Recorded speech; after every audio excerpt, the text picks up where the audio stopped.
Well, good evening and welcome to Tucker Carlson tonight. In a pretty remarkable White House press briefing this afternoon, unexpected as well, White House Chief of Staff John Kelly weighed in on President Trump's call to the mother of a slain U.S. soldier. He also spoke about the death of his own son in Afghanistan 7 years ago. Kelly went on to sharply criticize Florida Congresswoman Frederica Wilson. He called her recent attacks on the president stunning and shameful.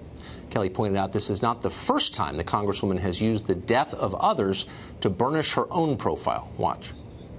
I was stunned when I came to work yesterday morning and brokenhearted at what I saw a member of Congress doing. A member of Congress who listened in on a phone call from the President of the United States to a young wife. It stuns me that a member of Congress would have listened in on that conversation. Absolutely stuns me. And I thought at least that was sacred. In April of 2015, I was still on active duty, and I went to the dedication of the new FBI field office in Miami.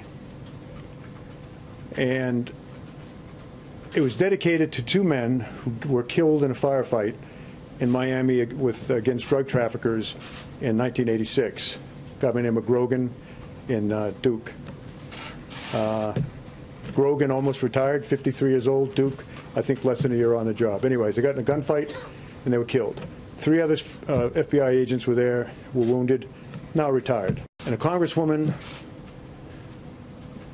stood up, and in the long tradition of empty barrels making the most noise, stood up there and all of that and talked about how she was instrumental in getting the funding for that building and how she took care of her constituents because she got the money, and she just called up President Obama, and on that phone call he gave the money, the $20 million to build the building.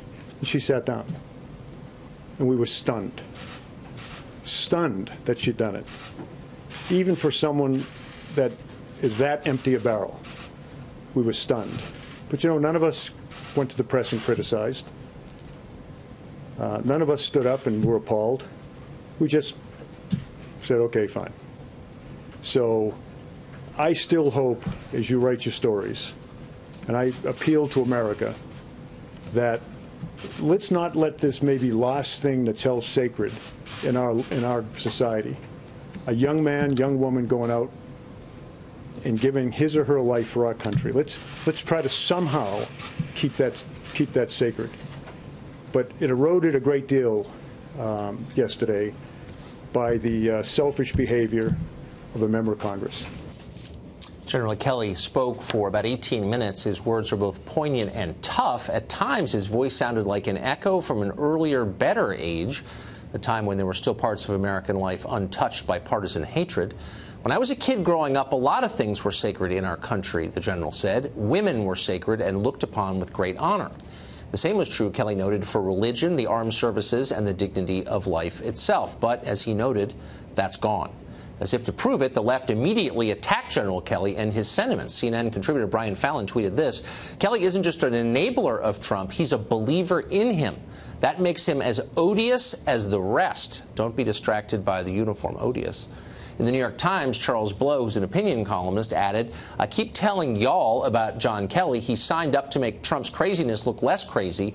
That make Kelly himself very dangerous.